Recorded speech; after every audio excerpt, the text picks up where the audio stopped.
Looking over the government guidelines for kindergarten, several of the provinces don't even have specific learning expectations for science at this level. It's not because they don't need to learn science or they can't learn science, it's because science is typically naturally ingrained in children in everything that they do already. The focus in these early years is heavily into math and languages instead of into science and things like that. But for the ones that do have outcomes, here are some common topics: my five senses, motion, living things, and materials and objects. It's easy to make play-based learning for science. You just set up exploration centers where they can get hands-on. So for example, for my five senses, when you're studying sight, you can set up an eye doctor center and get your child to do eye tests and those kinds of activities where they practice and they understand how eyes work. If you give them, you can do blindfolding games, so you give them a cloth to cover their eyes and make some challenges to see if they can walk to a space or they can complete tasks with their eyes covered up so they can't see. You can also do I Spy game, because obviously you need sight to be able to do the I Spy game. You can also do magnifying glass observations. Kids love magnifying glass. Give them a magnifying glass and get them out exploring in the world. For smell, you can do Guess That Smell game, where there's a smell in a container that figure out what that smell is. Or you can paint with spices and they get to play with the different spices when you water them down. For touch, you can go on a sensory walk where the floor is either got bins with things inside or just flat out on the ground. Things like water, shaving cream, river rocks, bubble wrap, things that they can touch with their feet and feel how it is.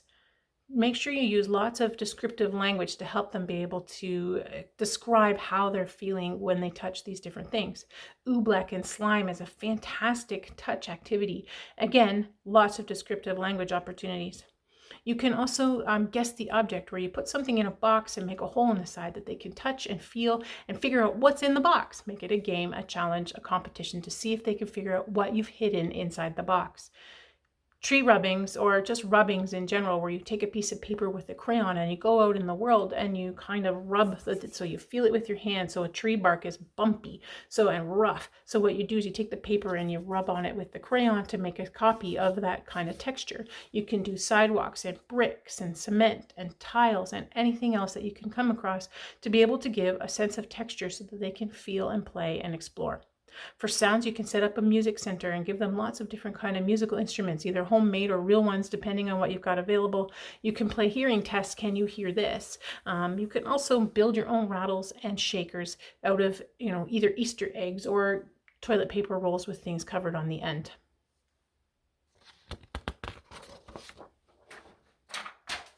For the study of motion, you can create some amazing, cool, fun things. For example, make a ramp and roll things down. Do blocks roll? Wouldn't do square blocks roll down this hill? What about cans of soup? Make sure your ramp is sturdy enough, obviously, otherwise it will collapse. You can also do things for movement, such as Carnival of the Animals, which is a musical program where your child can get moving like the animal in the different compositions. So for example, there's a turtle one that's essentially the can slowed down to incredibly slow. But let's face it, tortoises move really, really slow. So it makes sense for it to be like that. So if that helps them understand how animals move, it's a fun way to do it. You can also do a game where it's like an action game, like crawl like a spider, fly like a bee, hop like a frog, etc. Just get your child moving and understanding the concepts of motion. For living things, easy to do. You get to grow a garden. Watch the garden grow from a seed to a plant and how it creates fruit and vegetables at the end, and gather it up. What does your garden need to keep growing? Kids can learn very easily by doing the hands-on play-based activity. You can also set up a vet center so they can practice looking after animals, or you can do a garden center as well.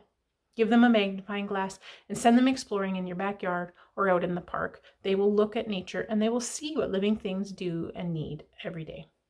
For materials and understanding how objects are, if you build towers from different materials, they will learn which things are sturdy, which things are not, which things are practical. Let's face it, if we tried to make a building out of fabric, it probably wouldn't last. But kids can experiment that way. For example, if you stick spaghetti noodles into jelly beans or jubes, they might be more steady than if you use spaghetti noodles in marshmallow, for example. Just some different activities. They can try all different kinds of things.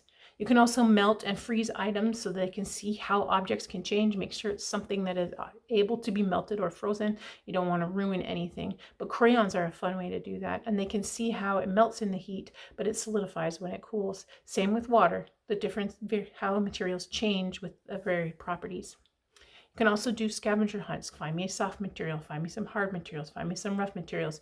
Remember, science is all about curiosity and exploration. So everything that you want to do with your kids, whether it follow any of these specific ideas or if you come up with your own, even if it's dinosaurs, if it's about space, whatever your child is interested in, make it fun, hands-on, activity-based, and then help them to ignite that passion for learning.